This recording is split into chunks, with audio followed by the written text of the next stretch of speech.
Match শেষে আবেগ সামাল দিতে পারলেন না নেইমার, মাঠে বসে কাঁদতে শুরু করলেন। কয়েকজন এগিয়ে এসে চেষ্টা করলেন সান্ত্বনা দিতে, কিন্তু একটু আগেই যিনি ক্যারিয়ারের সবচেয়ে বাজে হারের সাক্ষী হলেন, তিনি কি খুব সহজে দুঃখ ভুলতে পারবেন? নেইমারেরও নিশ্চিতভাবে এই ধাক্কা সামলাতে সময় লাগবে। গতকাল রাতে ভাস্কো দা গামার বিপক্ষে 6-0 গোলে বিধ্বস্ত হয়েছে নেইমারের সান্তোস। ব্রাজিলিয়ান লিগ সিরিয়ার এই ম্যাচে কোনো প্রতিদ্বন্দ্বিতাই গড়তে পারেনি নেইমারের দল। ম্যাচের প্রথম অর্ধায়ে অবশ্য মাত্র 1 গোল খেয়েছিল সান্তোস, কিন্তু দ্বিতীয় অর্ধায়ে ভাস্কো দা গামা একে একে 5 বার বল জড়ায় সান্তোসের জালে। এই ম্যাচের আগে নেইমারের ক্যারিয়ারের সবচেয়ে বড় হার ছিল 4-0 গোলের। 2011 সালে সান্তোসে খেলার সময় বার্সেলোনার বিপক্ষে ক্লাব বিশ্বকাপের ম্যাচ এবং 2017 সালে বার্সেলোনায় খেলার সময় পিএসজির বিপক্ষে চ্যাম্পিয়ন্স লিগে এমন হারের স্বাদ পেয়েছিলেন নেইমার। কিন্তু এবার সেই দুই হারও পেছনে পড়ে গেল।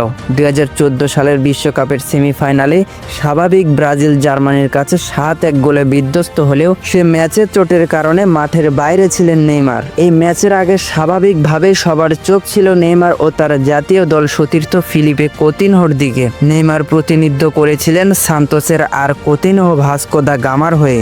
মাঠের লড়াইয়ে কোতিনহোর দলের সামনে নেইমাররা যে দাঁড়াতে পারেনি সেটি স্কোর লাইনই বলে দিচ্ছে।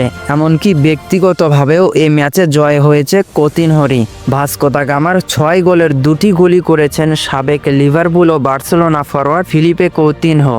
গোল দুটি হয় ম্যাচের 54 ও 62 মিনিটে।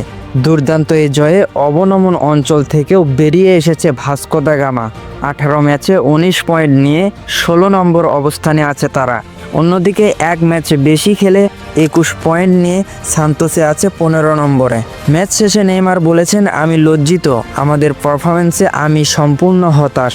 সমর্থকদের প্রতিবাদের পুরোপুরি অধিকার আছে, অবশ্য সহিংসতা পরিহার করে। তারা যদি গালি দেয় বা অপমান করে সেটাও অধিকার আছে তাদের। নেইমার এ সময় আরও যোগ করে বলেছেন, এটা চরম লজ্জার অনুভূতি, জীবনে কখনো এমনটা হয়নি, দুর্ভাগ্যবশত এবার হলো। কান্না এসেছিল রাগ থেকে, যা ঘটেছে সবকিছুর জন্য। দুর্ভাগ্যবশত আমি সব দিক দিয়ে সাহায্য করতে পারি না। যাই হোক, পুরো ব্যাপারটাই ছিল একেবারে বাজে, এটাই বাস্তবতা। সান্তোসের এত বড় হারের কিছুক্ষণ পরেই প্রধান কোচ ক্লেবার হ্যাভিয়ারকে বরখাস্ত করেছে ক্লাব কর্তৃপক্ষ।